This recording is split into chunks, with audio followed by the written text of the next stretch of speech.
name is Loretta Cohen, and I am here representing Westchester Communities That Care. We're partnering with Westchester Area School District to bring you a series of presentations this school year. And this is the first one on boundary setting. We're very grateful for this partnership. Westchester Communities That Care is really involved with something called primary prevention. And the idea being like you were to eat a salad, that's primary prevention for heart disease. And in our world, it's really the same thing, but it has a lot more to do with our emotional health and what are those foundational practices and lifestyles that we exhibit and take hold of so that we're setting ourselves up for success. And then as parents, there are things that we're doing that are going to set our children up for success.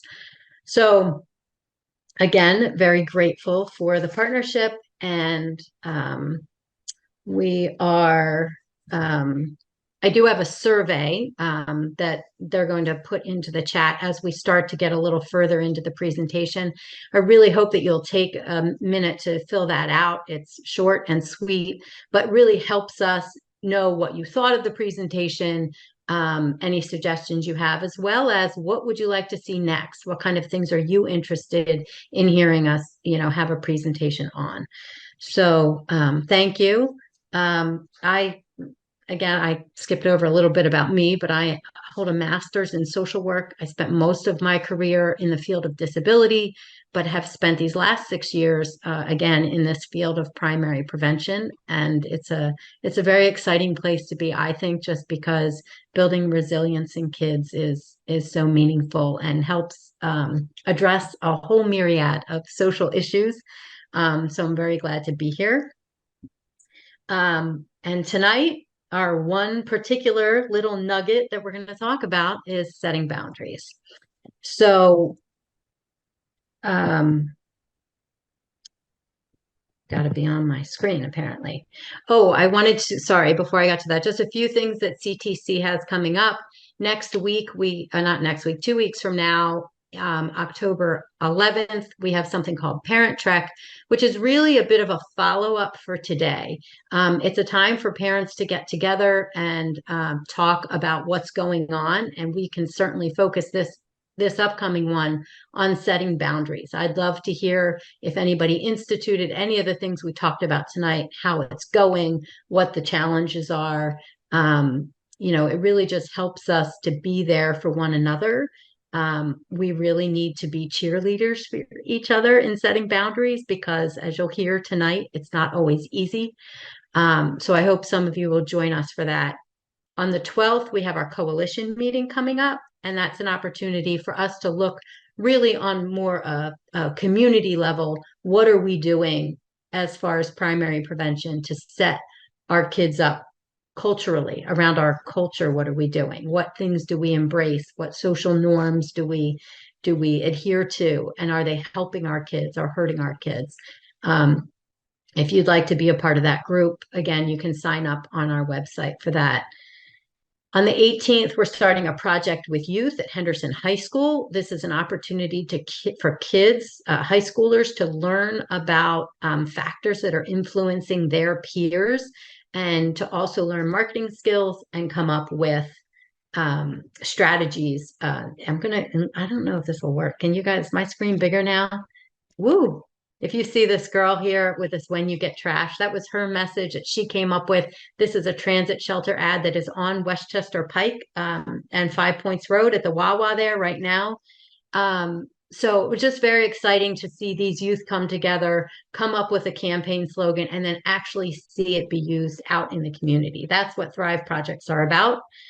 So if you have kids at Henderson, I am. And then our next presentation is on defying disappointment at the end of October. That's also for parents.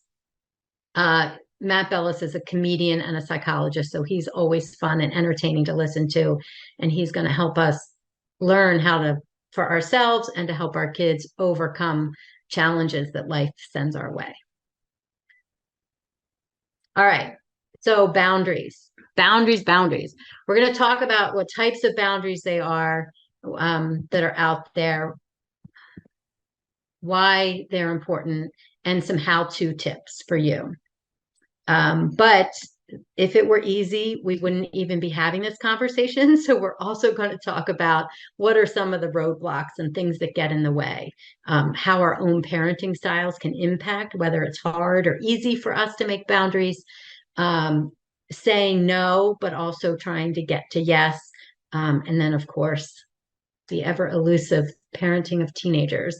We'll talk a little bit about that. So, in a nutshell, boundaries are limits that we set for ourselves or others. They define what is and isn't acceptable. And when they're done right, they work within your family structure, right? Anything that's going to work well is not going to be something that's completely foreign to what's comfortable for you. We do have to stretch our limits of what we're comfortable with sometimes, but typically we want to find things that work well for us and are going to work well within our structure. There's lots and lots of types of boundaries. They come in all shapes and sizes, right? So you can have things where you say a physical boundary would be you're not allowed to hit, right? We don't hit in this house. You could have a time boundary that says this is bedtime, or you could have a time boundary that says this is when I leave work, right? I want separation between work and home life, and so I'm going to be hard and fast with that boundary. I had a material boundary that I didn't know I had until my husband went in my purse. we were it was very early on in our relationship, and I could have never told you in a million years that I cared if anyone went in my purse. But he needed my driver's license or a credit card or something for something. And he just went in and got it perfectly innocently. And I was like, what? You went in my purse. So very we're not always aware that we have them. But that would be an example of a material boundary. And I just realized that I'm probably speaking very fast. So I'm going to try and slow my pace down a little bit for the sake of our interpreter. But if you have a boundary, I'd love to see it in the chat. What are some boundaries that you have that you use in your house for yourself or for other people, that you find you hold fast to? Just go ahead and put some of those in the chat.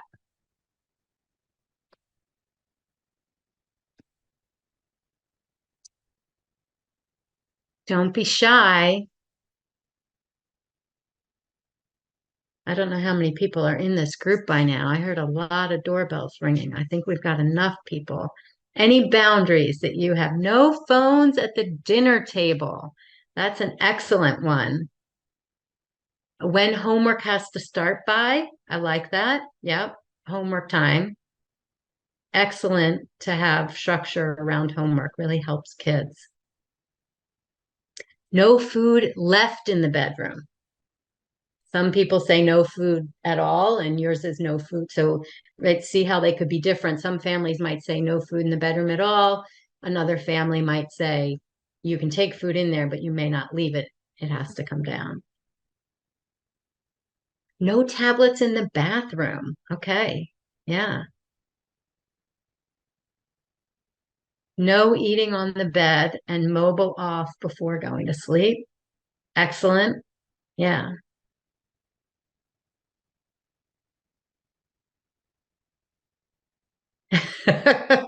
So somebody said, I love the honesty, Camilla. She's saying that her boundaries are a little fluid, and that's why she's here. But no food in any room except the dining room or kitchen. And no video games during the week. That's a great one. Yeah. There's so you can see there's so many examples that go on and on. Yeah, thank you all. So yes, there's many.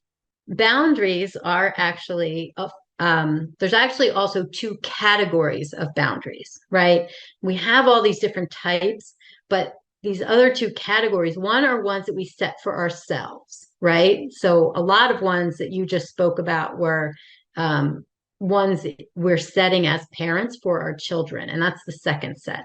The first type is the ones we set for ourselves, right? I'm leaving work by X time. Or I won't associate with toxic people, right? It's really good. Whenever you have a boundary for yourself, you're actually role modeling boundaries for your kids. And one of the greatest things about having boundaries when kids are young is that they learn to set them for themselves when they're older. Someday, your kids are going to have possibly an overbearing boss or their own toxic people that they deal with. Sooner rather than later, they might come up against peer pressure, and they need to know how to establish their own boundaries. And kids learn best by watching their parents. So know what yours are, and don't be afraid to talk about them out loud. Again, kids respond really well to comments that parents drop along the way and what our actions are. It doesn't have to be a lecture about why boundaries are important. You don't have to take everything you hear tonight and repeat it to your children verbatim. But when they see you acting and they hear you say, "Oh, it was super hard to get out by 5:30, but I'm so glad I did because I feel good when I set boundaries and I keep them." That goes back into their brain, and they store that for later use in their own life. So the second type, of course, right, is the ones that you all were coming up with, boundaries that we set for our kids. A lot of times they just sound more like rules, right? These are our rules. And they are indeed, but no matter what you call them, they're the foundation. They're the primary prevention of what we put in place that helps set our kids up for success. This is why it's important. All the research out there says that when children have boundaries, they're going to feel more safe and more respected. More safe is super important. It's a building block for child development, and I'll talk more about that in a little bit. They learn what is and isn't acceptable. They also learn what's important to themselves, and they develop some self-awareness, and they'll have greater self-control when they have boundaries put on them. When they see that other people have boundaries, they develop respect for other people, and they learn how to interact within those boundaries. And one of the greatest things about it is that boundaries become normalized. So if a child needs a boundary for themselves, they say, "I need this." Kind of like me learning that I didn't want my husband to go in my purse. I didn't have to feel bad about that because I've already seen in my life around me that lots of people have boundaries, and it's okay if that's mine. Boundaries are absolutely a form of self-care, right? When we talk in this terms, there are things that we need for ourselves. This is very true for kids or adults who have anxiety, but really for lots of people, you'll find that people who are in very overstimulating circumstances, like a birthday party, for example, you might find that child needs downtime when they're done.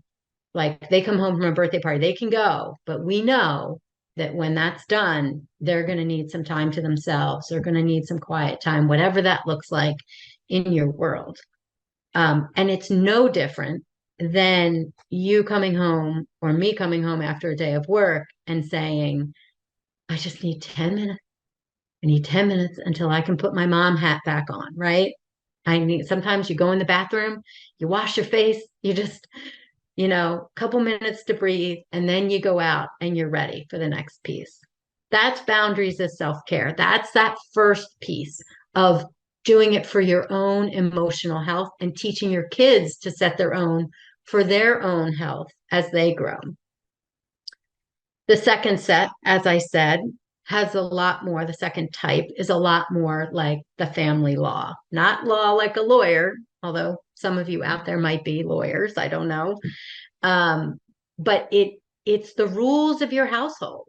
That's super important. Those rules provide structure for kids, and that is a I feel like maybe I'm repeating myself. It is a building block for a healthy child development.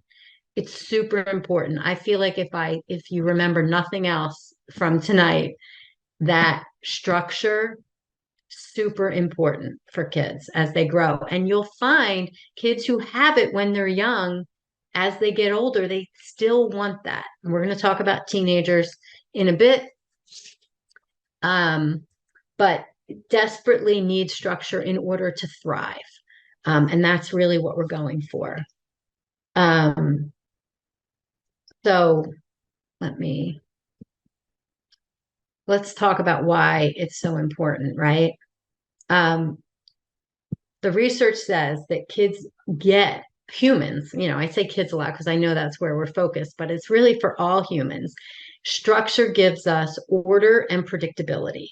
And this is the piece I was talking about. We get a sense of self-control. There's control, there's order to what is happening around us. In very young children, it makes them feel safe, right? So Maslow has this hierarchy of needs. It's a fairly well-known something that is referenced often in psychology and sociology, and how people interact, how they develop. Basically, what this pyramid model is saying is that kids or humans really can't achieve anything above on the higher levels of this pyramid until they've achieved the first. So physiological, we need food and water. We can't really worry about our safety or love until we know that we have nourishment, right? It's for our existence. We need that. So, but safety is only second to that, right? That's how important it is for kids. When they feel safe, when they have structure, it helps them. That's why I keep saying that building block for them to be able to love themselves, to love other people, to be part of a group and interact well in groups with other people. All of that helps them feeling secure and knowing what to expect helps do that. It also then, of course, builds self-esteem and, self-actualization, which I read recently, only 1% of the population maybe ever achieves. We're all trying to self-actualize pretty much constantly, I guess. But that aside, the point of this slide is really how important that safety piece is, and feeling secure and having structure for kids. What else does it give us? Well, when we have the structure, what it allows us to do is focus better and stay on task.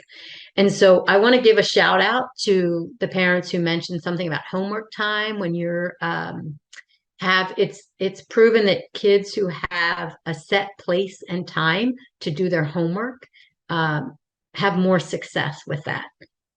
So and what it does is it says, this isn't forever, right? We don't do homework all night long. We do it right now. And when this time is done, homework is done, and we move on to our next thing. We move on to family dinner or bath time or whatever your schedule is throughout the night. It can feel overwhelming. And again, depending on your parenting styles, which we'll talk about in a bit, you don't have to feel like you have to be on your schedule to the T 100% of the time. Flexibility is also very important. But if you find that you're being more flexible than you are structured, then we're missing a key ingredient, right? So you have to be really honest with yourself and pay attention to that. Lastly, it gives kids a sense of direction and purpose.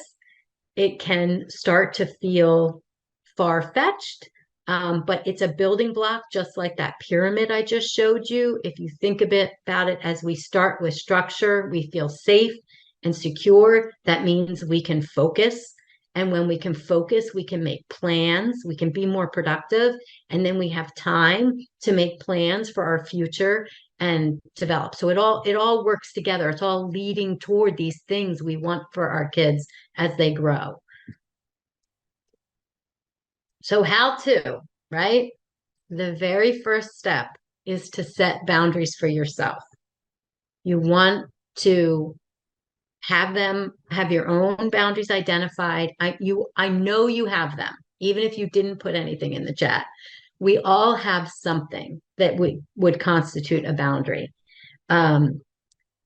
Examine your own, and I have a handout I developed that I'm going to send out. I can send out to everybody who registered to this, really like a self-assessment of how well you're doing with setting your own boundaries. Again, don't be afraid to talk about it out loud in the kitchen, just in passing, so that your kids see that you value having boundaries and that you keep yours, or at least try, right? We don't all succeed 100% of the time. So start there, and then start with your family boundaries and setting boundaries for children. Start small. Especially if you're not a big boundary setter already, you're going to want to start small, because whenever we start too big, whenever we start something new, right, we make a really long list. I want boundaries on 1,000 things, and they're all probably really good ideas. But you do want to start with one thing and tackle one thing so that you feel success and you can celebrate success with everyone. And that's step 3 and 4. You want to schedule a time to discuss your boundary. Pick something specific, like I said, and you want to, so that everybody's engaged and everybody's involved. Even very young children can be involved to some degree. Again, you want involvement, but children don't need to lead the charge. I think it's important sometimes to mention that parents are in charge for a reason, right? You have the fully developed brain, and you're going to really set the rules, not in dictatorship, in concert with the family. You want to get everybody on board. But don't allow that to mean that the kids make the rules. That's a very different thing. So, what are some of the obstacles that make doing all that so hard, right? First of all, parenting styles that I was just mentioning, it can work for us, our parenting style, and can work against us. Saying no, sometimes saying no is really, really hard, but it's still important. And then also boundaries for teens, we're going to take a look at. So parenting styles, there are 4 well-known parenting styles, and most models out there talk about these 4. Permissive, on the top left, really is overindulging a child and allowing them pretty much whatever they ask for, they get.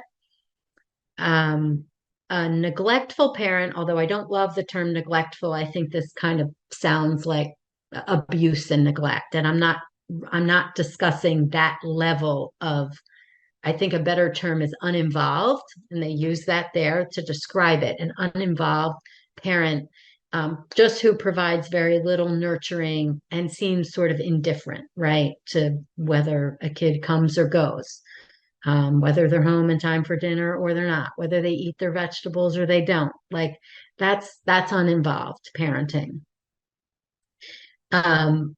The bottom right, the green, is authoritarian, which is sets lots of rules and boundaries and has great follow through, but they're very, very strict, and it's very one-sided. There's no involvement of the child in the discussion, and so that leads us to our 4th one, where you have that lots of rules, lots of structure, but it's communicated with love. There's consequences that make sense, like natural consequences.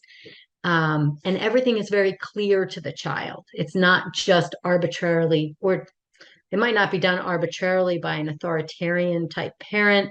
But but if the kid doesn't know why, it can be harder for them to feel on board, um, and to feel like a respected part of the equation, right? Um, so here's some good ways to think about this. A permissive parent's sort of mantra there would be whatever you want, right? Whatever you want. An uninvolved parent would be saying, I don't care. Whatever it is, I don't really care. The authoritarian parent says, because I said so. They have rules, but there's no discussion as to why. And then the authoritative parent would really be talking about, let's talk about it. Let's talk as a group, how are we going to handle any given situation? So one of the things that I find really funny about these styles is that in a lot of contexts out in our world, like take fitness, for example, or nutrition. They say, well, it's all good. Do what works for you, right? You could run or swim or walk. It's all good. You want to find what works for you. That's the most important thing. That does not translate to this. I challenge you to look up any article on parenting styles, and they will all only point to one that is the right one. That's authoritative. There's no article out there that says, well, every once in a while, like you're going to find an article that says, oh, being permissive is okay. That's the best parenting style. Um, they don't do that. I think in reality, though, it's important to realize, and again, I'm here as a cheerleader for parents everywhere.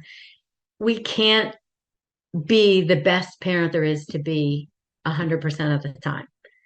While we're always striving for excellence because we recognize how important our job is, and we want to raise confident, resilient kids, we're human beings. We're not going to just, there's not some switch we can flip when we're having a bad day. And so the reality looks a lot more like this, I think, right? We're all trying to be authoritative as much as we can, but some days we are so tired. I heard a great example that somebody said, one of the best things you can do for your kids is get off the couch. And that would address the uninvolved parenting, right? Except some days you just need a day where you're on the couch, right? We know that those days exist. So I don't want anybody to leave here and think you're not failing parenting 101 if you're not always authoritative. But it's our goal of what we're striving for. So why really is the question, though? Why do we want that? It's shown in studies that permissive parenting leads to children who are demanding and entitled, right? So that's where you get your whining and your tantrums. And these are the measures you can use, at least with this one. The other ones don't necessarily show themselves as early. I think permissive parenting tends to show itself in child's behavior earlier, maybe than the others. But you could certainly, from permissive parenting, you could use this as a measure and say, oh, if my child is demanding and whiny and entitled, am I being too permissive? It's a great question to ask yourself. And again, we have to be really honest with ourselves. There's not many people in our lives as good of friends as we all probably have.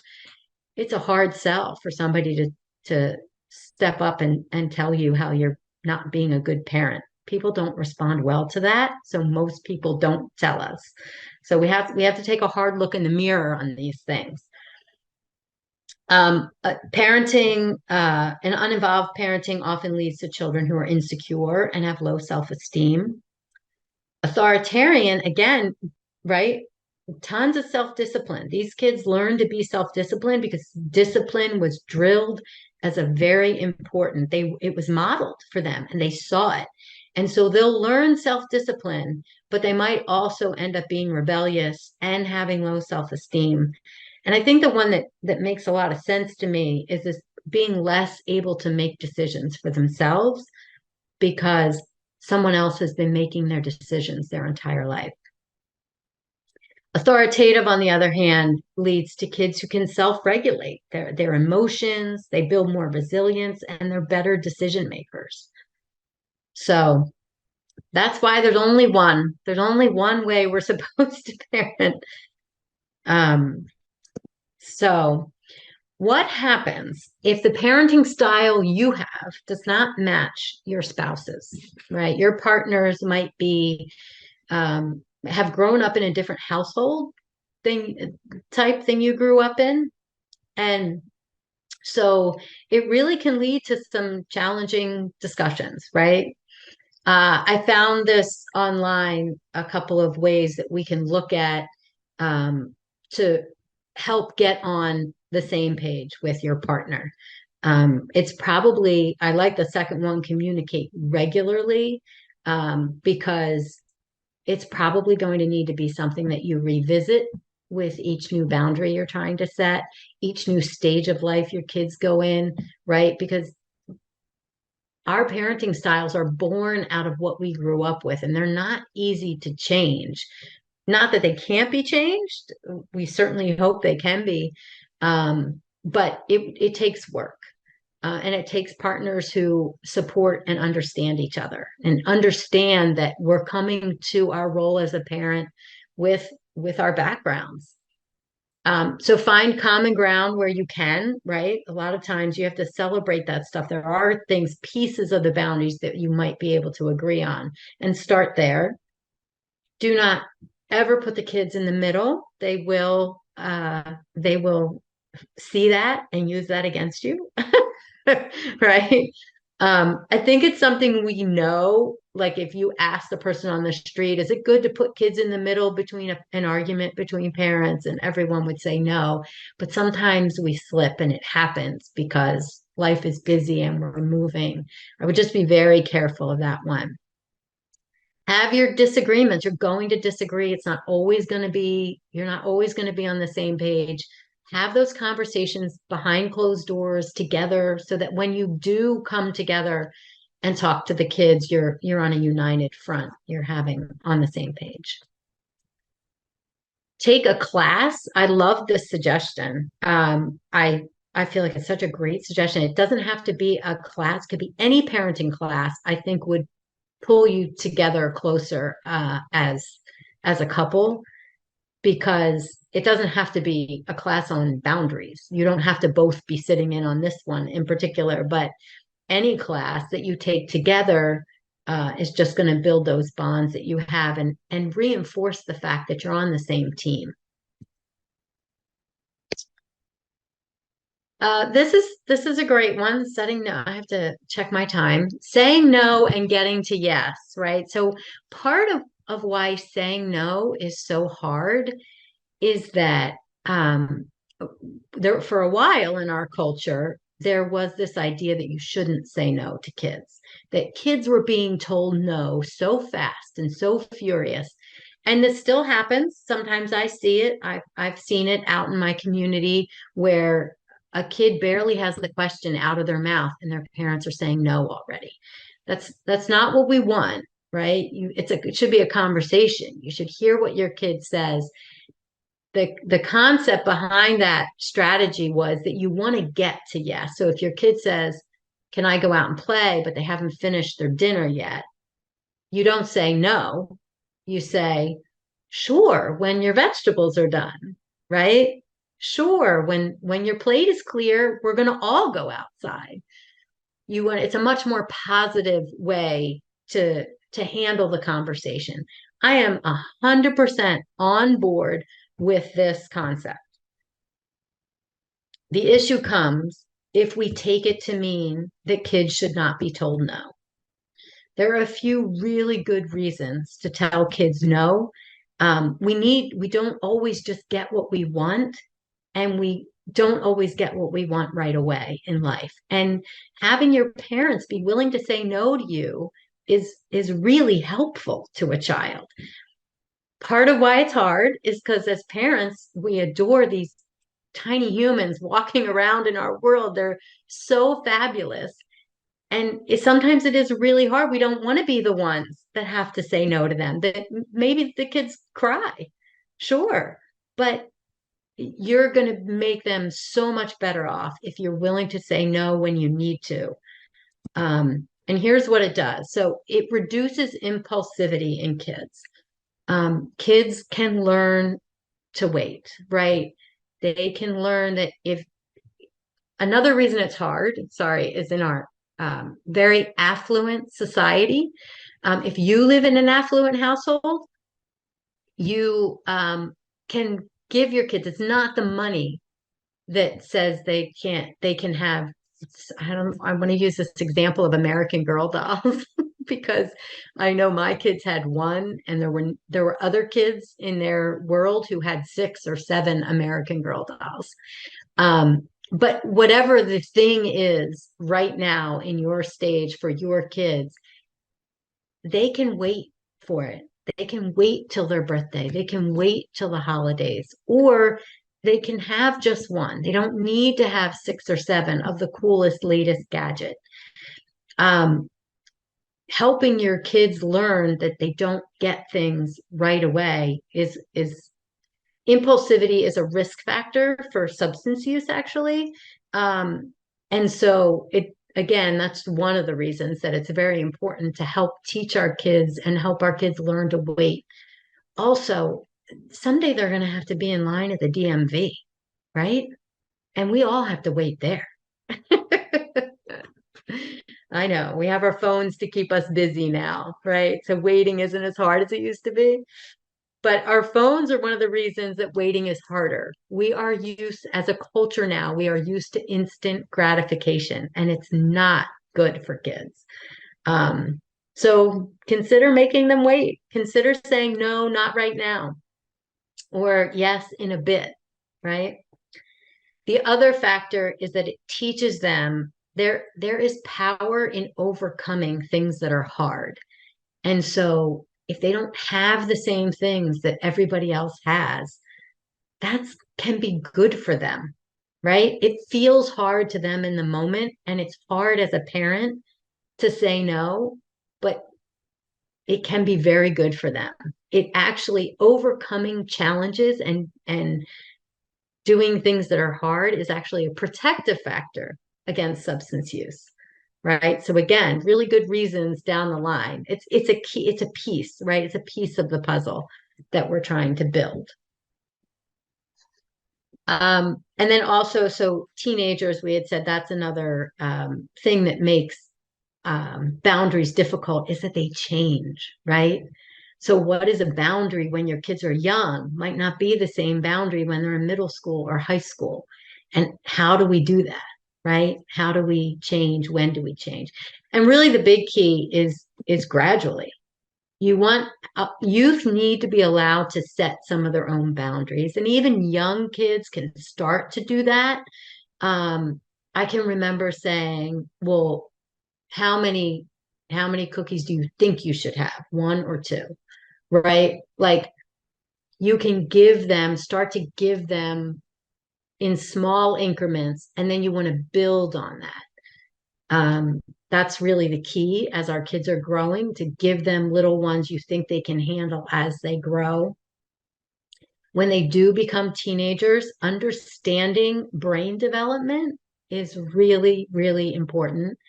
It plays so many tricks on us, and it plays tricks on our teenagers. One day they will insist that you should be treating them as an adult, and you will try your best. But the very next day, they will look and act and want to be treated like your young child again. All I can say is hug them when they want to be the child, and give them a little bit more independence when they look like they're ready. It could change on a daily basis. Just take a deep breath and know that that doesn't last forever.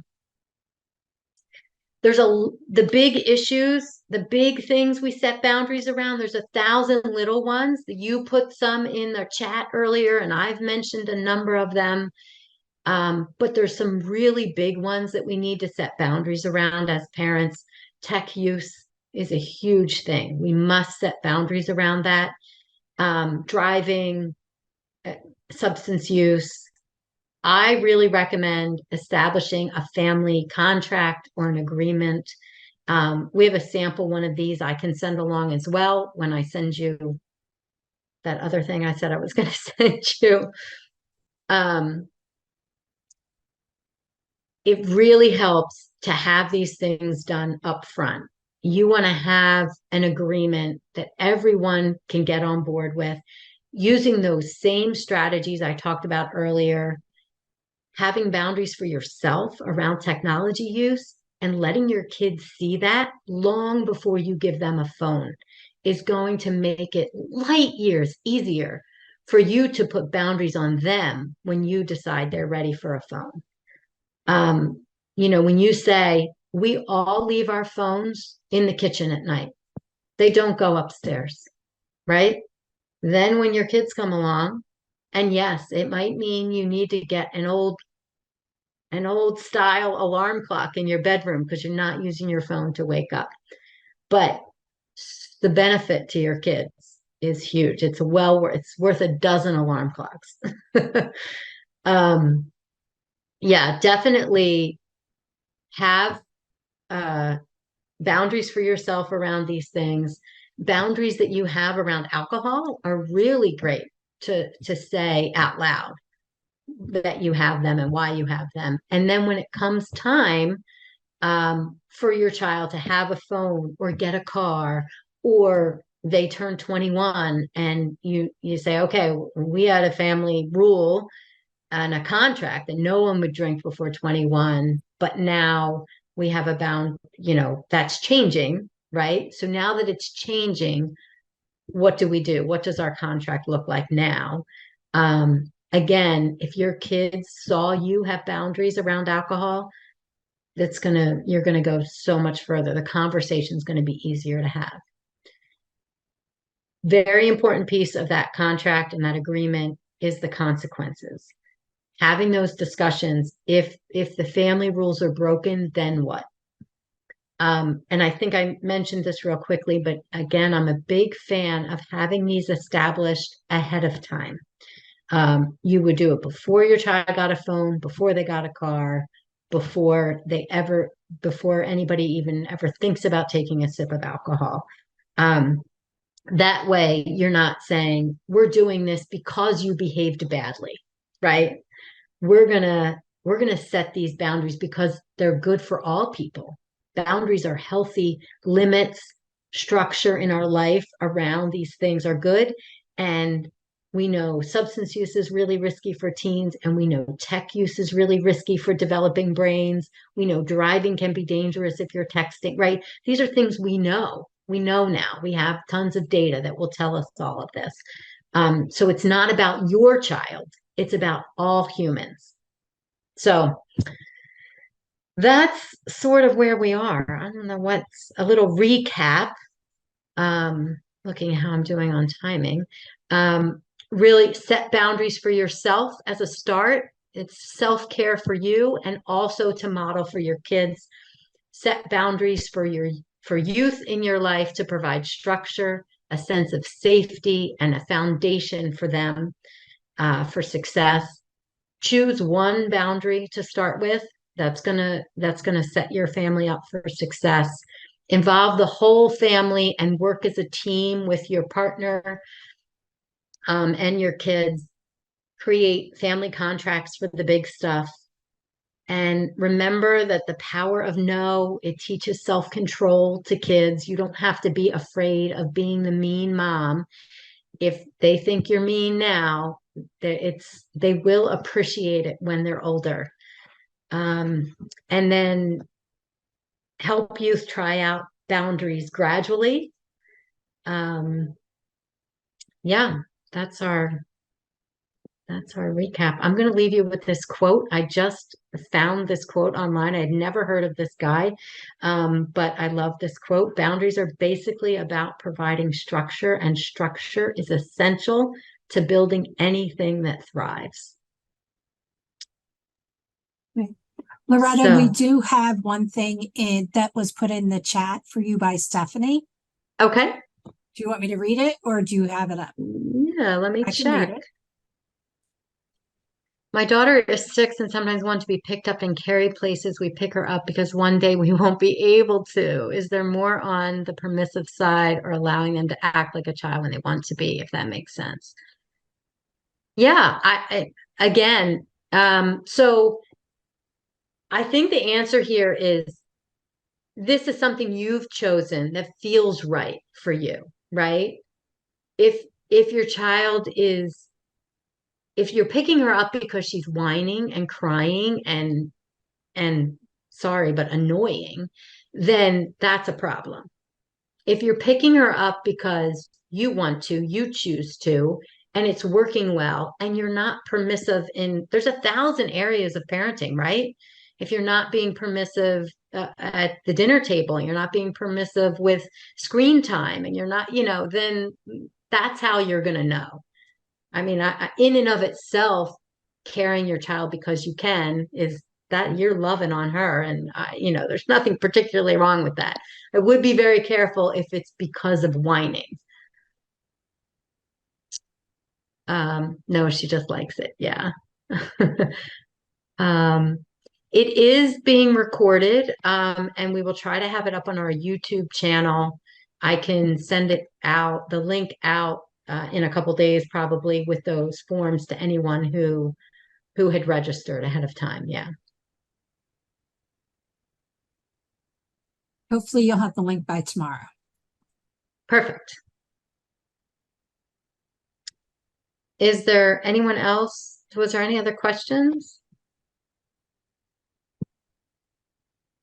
I am going to just, Oh, the survey? oh yeah, did you put that in the chat? I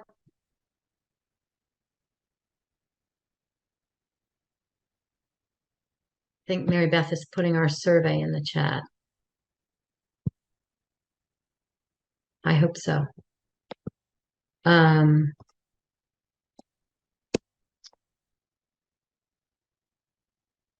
I don't know why I'm going backward. Here we go. I'm just like a recap here on these things that I talked about. This is what Westchester Communities that Care has coming up. You can register for any of these things at our website here, wcctc.org.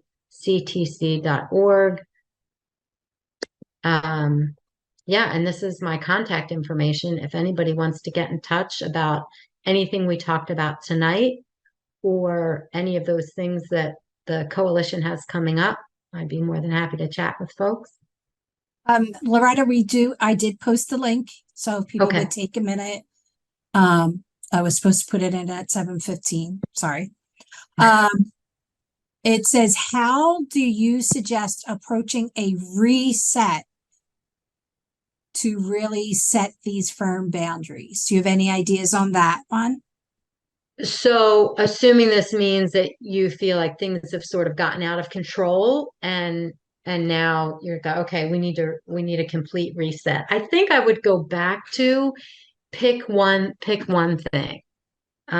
Pick something that's really, it's okay if you pick the hardest one, but I would pick one because a reset to me sort of says we're going to change everything. And that's really, it's hard for adults. It's really hard for kids. Um, but pick one thing and celebrate it, right? You want to do that. And the more you can say, you know,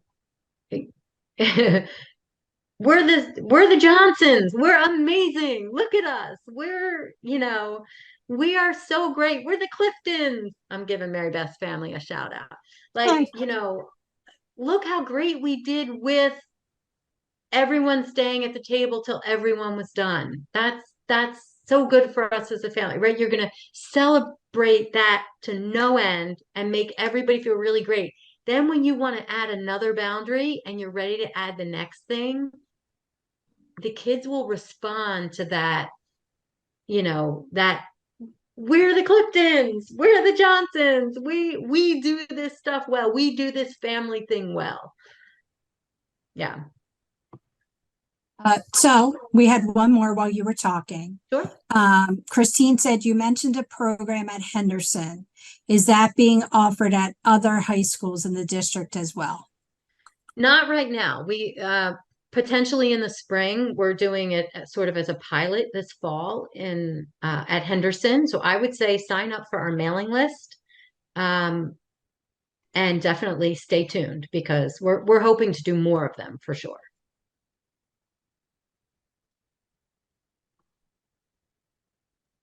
So please Thank you. take I'm glad it sounds just a interesting. quick minute and click on the link for the form as we wrap up, please. Yeah, Any last minute questions? we struggle sometimes to get people to do these forms and they really help us, do a better job here and then also decide what to do in the future and who to bring in and stuff. So please take a minute if you can with that form.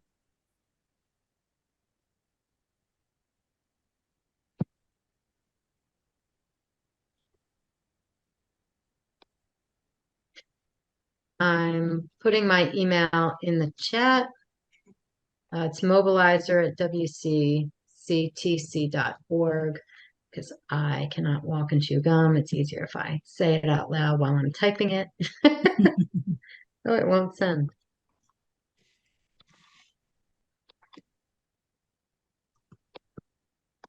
I don't know why I can't get that to send. I'll put it in for you. Thanks, Maribeth. Of course. I can Yeah, find it that is now. mobilizer, the word mobilizer at wcctc.org.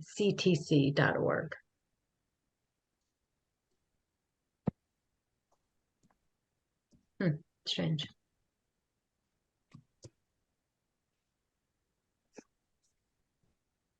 We're getting some thank yous coming in. If you have any other questions, just let me know. And Loretta, you said you're going to send the contracts out too, so that people Yeah, can see I'll what send they to look anyone like. who's That's a registered. great idea. Yeah.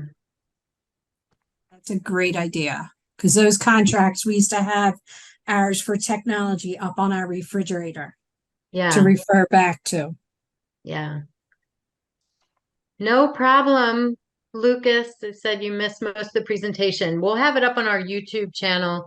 Oh, contracts. That's something that when you're doing big boundaries around tech use or driving or substance use, that you can, we recommend you have a family agreement that everybody sits down and works on together. And you have rules for parents as well as the kids.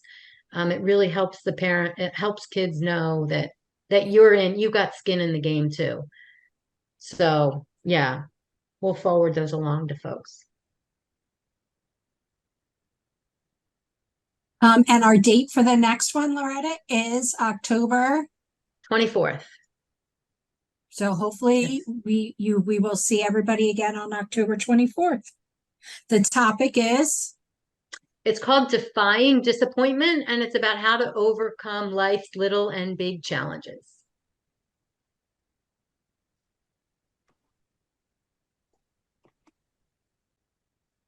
right, well, thank you everyone for coming. We really appreciate your time. Any questions, please contact Loretta at the mobilizer at wcctc.org. And again, Westchester Communities That Care is just at wcctc.org. You can go to that website and find all types of fantastic information. Thank you.